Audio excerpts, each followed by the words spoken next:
Good afternoon, everyone. Today, the Cuban National Assembly appointed Miguel Diaz-Canel to be the next president of Cuba. Cuban citizens had no real power to affect the outcome of this undemocratic transition process. We are disappointed that the Cuban government opted to silence independent voices and maintain its repressive monopoly on power, rather than allow its people a meaningful choice through free, fair, and competitive elections. I just want to ask you one brief question about your Cuba comment. Yeah.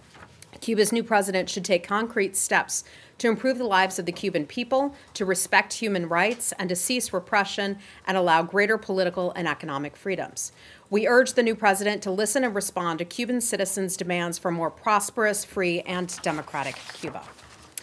With the OPCW still not having gotten access to Douma and... We can confirm that the OPCW team has still not been able to enter Douma in Syria. It is now 12 days since the attack took place on men, women, and children, those innocent civilians in Syria. We have credible information that indicates that Russian officials are working with the Syrian regime to deny and to delay these inspectors from gaining access to Douma. It then does make you increase your concern that...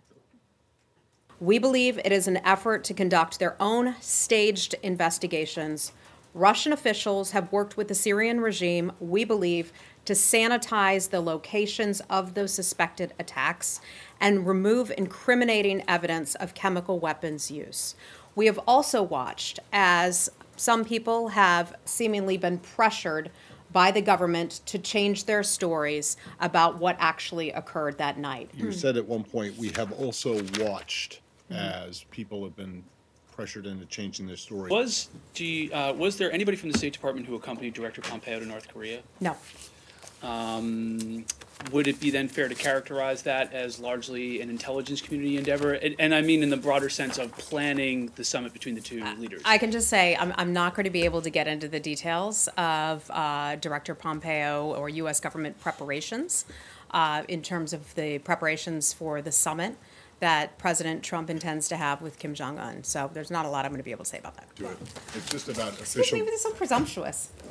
Well, because I don't think you will. It's so presumptuous. Do you need to get a special permit from the State Department to travel to North Korea because there's a travel ban and only special permit? That is a good question. I'm sorry. Look, I can't get into the details of all that. If there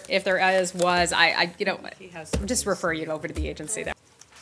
What are their concerns regarding the talks that the North Koreans and the South Koreans? Obviously, our conversations and negotiations with North Korea, which we've shared with you, have been happening at a high level, that we have had direct contact with the government of North Korea. For specifics, I'm not going to refer to that. I'm not going to get into those details, but I can tell you we are having constant conversations and communications with our other agency and department partners. Of course not. It's about Scott Pruitt. Why would I have an answer about Scott Pruitt?